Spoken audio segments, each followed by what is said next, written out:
Ja, moje ime je Blaž Filipič. Po izobrazbi sem univerzitetni diplomirani biotehnolog.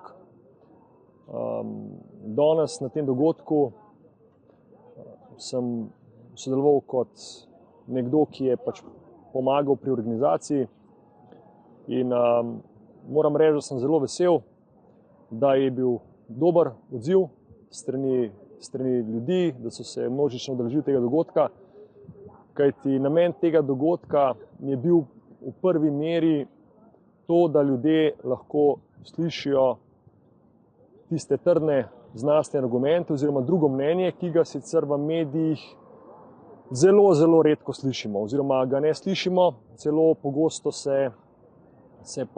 smo priča izjavam, ki tem strokovnim znanstvenim trditvam nasprotujejo, ne. Ampak ker se te trditve tako pogosto slišijo, tako pogosto poročajo, ker jih non-stop ponavljajo, ne, se ljudem usedejo v podzavest oziroma jih vzamejo za dejstva, ne. Tako da to je bil prvotni namen te prireditve.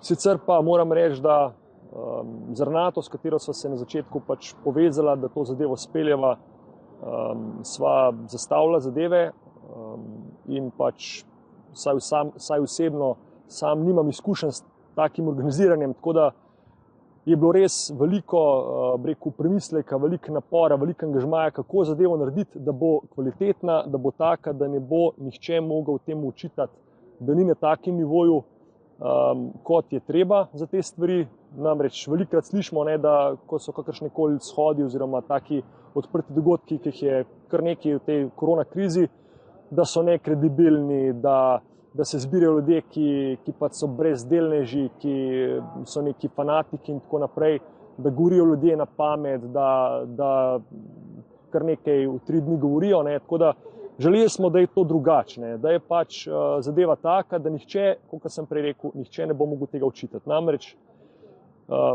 moje osebno mnenje je, da se tiste prave, neodvisne stroke ne sliši. Ne sliši se jo pa zato, ker spet lahko rečem iz prve roke, preprosto te ljudje, ki so sicer pripravljeni marsikaj povedati, ne morejo priti v medije, ne morejo, ne, in to je resen problem.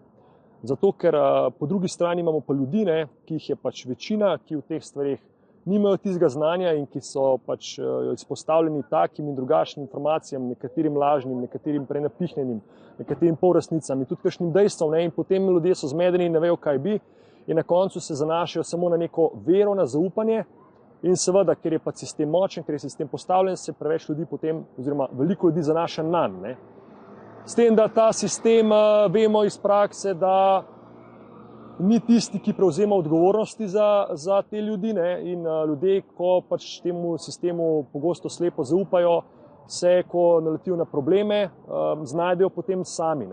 Zato se sam osebno in tudi veliko drugih strokovnjakov, jaz se osebno ne delam prav konkretno več v biotehnologiji, delam kot zasebni učitelj, ampak kljub temu imam neko znanje o teh zadevah, sem te zadeve študiral in zadeve spremljam, odkar sem študij končal, kaj se razvija. Tako da vem, da stvar ni v redu, da ni stvar taka, kot nam jo poročajo.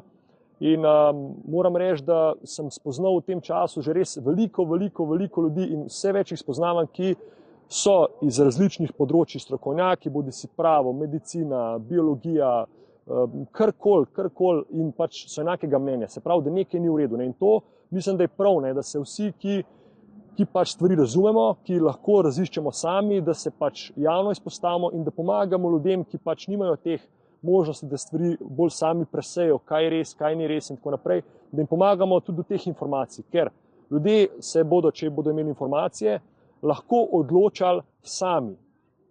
In vsak se lahko odloči, v konkretnem primeru za cepljenje, ali se bo cepil proti COVID-19 ali se ne bo cepil proti COVID-19. In to je stvar vsakega posameznika. Če pa informacij nima, oziroma če ima informacije le z ene strani, potem se ne more res odločiti, ampak samo zaupa.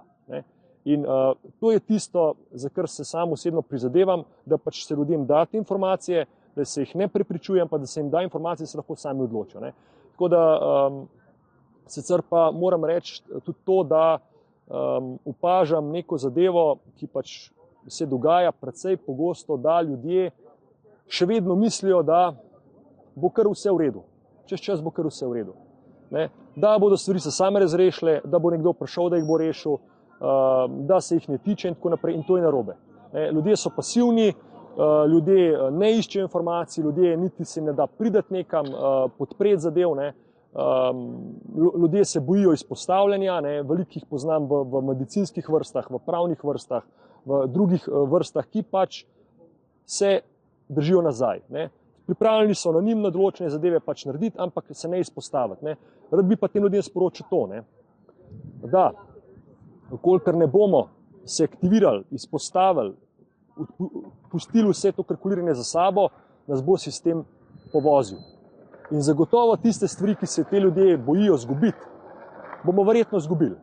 Torej, če se ne postavimo in če ne razkiramo, če ne gremo v skladu s občutkom in ne ustavljamo in tako naprej, potem imamo šanso, da stvari zavremo oziroma ustavimo. Če pa bomo pasivni in čakali, da se bo nekaj zgodilo, potem bo časa tako malo, da se preprosto ne bo dalo več nič storiti oziroma bo tisti napor tako večji, da ga večina ljudi ne bo zmogla. Ne? In jaz upam, da bo še čim več takih dogodkov. Jaz podpiram vse različne take in drugačne dogodke, ampak žal je tako, da pač opažam, da se različni akterji med sabo bolj ali manj prijateljsko gledajo, ne? In to je škoda. Ne? Škoda je, ker potem zgubljamo tisto enotnost. Po drugi strani se moramo pa zavedati, da vsak projekt, ko je, ne moremo vsi pri njem sodelovati. Ne? In ne smemo tisti, ki pač smo aktivni, če k nekem projektu pač nismo zraven, biti užaljeni ali razočarani, ampak se treba zavedati, ne? Saj sam sem to opazil, ker sem zdaj pri parih zadevah sodeloval, da če je preširoka ekipa ljudi, da zadeva zgubi kontrolo, zadeva se celo lahko ustavi ali se sesuje. Tako da posamezni projekti, ki so, mislim, da je dobro, da je taka ekipa ozka, ki zadevo spelje, in potem, da je lahko več projektov usporedno poteka in normalno se podpiramo med sabo in tako naprej. Tako da, predvsem pa v javnosti se ne smemo med sabo obtoževati, diskreditirati in tako naprej, ker imamo dovolj nasprotnikov na drugi strani, ki z veseljem zagrabijo take stvari in potem to obrnejo proti nam. Tako da, vsekakor pa sem hvaležen vsem, ki so sodelovali pri tem projektu tako ali drugače in tudi vsem, ki ste prišli, ki so prišli danes sem to zadevo podpreti, da smo res pokazali, da je množica, ki to zadevo podpira in da ni na tak način, da bi lahko zadevo predstavljali kot nekaj agresivnega, kot nekaj negativnega, kot nekaj brezdelniškega, ampak da je to tista sredina ljudi, ki jih zanima drugo mnenje, ki jih zanima resnica, ki so pripravljeni to stvar podpreti. In sem zelo vesel, da je stvar se tako iztekla, tako da ne nazadnje pa tudi hvala vam za povabilo, da sem lahko te zadeve povedal in verjamem, da se še ob kakšni priložnosti srečamo.